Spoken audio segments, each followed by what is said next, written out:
Watakuwa Njiru hapa jijini Nairobi pale ambapo makundi mawili yanayozuzania uongozi wa msikiti huo yalipokabiliana kwa visu na kusababisha watu wawili kuachwa na majeraha mabaya.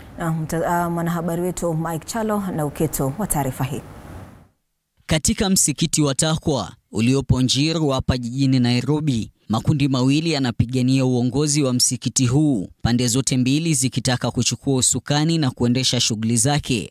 Hali hii ikiwa lazimu maafisa wa polisi kuingilia kati na kutuliza mtafaruku na joto hili la uongozi wa kidini katika msikiti wa Takwa na kuleta afueni ya muda. Juhudi za viongozi wa dini ya Kiislamu za kutuliza hali hii zisifue dafu. SUPKEM na jamii ya mosque wamejaribu, wakaleta hata upatanishi, imekuwa ngumu.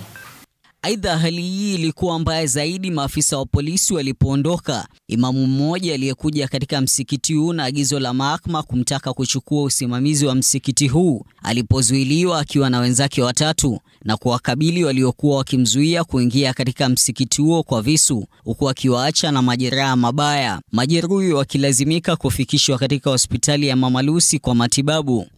Nikamwambia wanipatie court order. So the court order was not addressed to me. Haikuwa inaandikwa jina langu na nini. Walikuwa watu wanne, mwingine walinichapa na vitu kwa kichwa kwa kuninyang'anya kifunguo. Kwa watu walikinga msikiti walitupiga, wakatuumiza mpaka wamenipasua kichwa. Waathiriwa hawa walioachwa na majeraha wakidai kuwa imamu huyo aliyewakabili na waliomtambua kwa jina Ibrahim Mohamed Hussein ni raia wa Uabeshi na aliye na ukaribu na viongozi wakuu serikalini kutokana na kauli anazozitoa kila wakati, huku akitumia semi hizo kuwakandamiza na kuwatia wenzake kiwewe. Tumerudia kwa mara mingi, tumewapeleka kotini lakini wako na hela nyingi kutushinda. So hatuwezi kushindana nao.